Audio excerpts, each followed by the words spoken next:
sunod ng nilalang.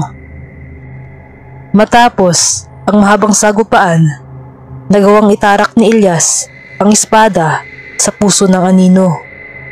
Nagliyab ito ng maliwanag na ilaw na tila naglaho ang lahat ng kadiliman sa paligid.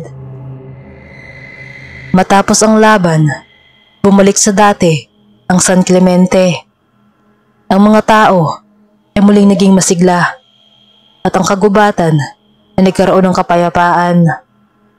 Ngunit alam ni Ilyas na may iba pang banta na maaaring dumating.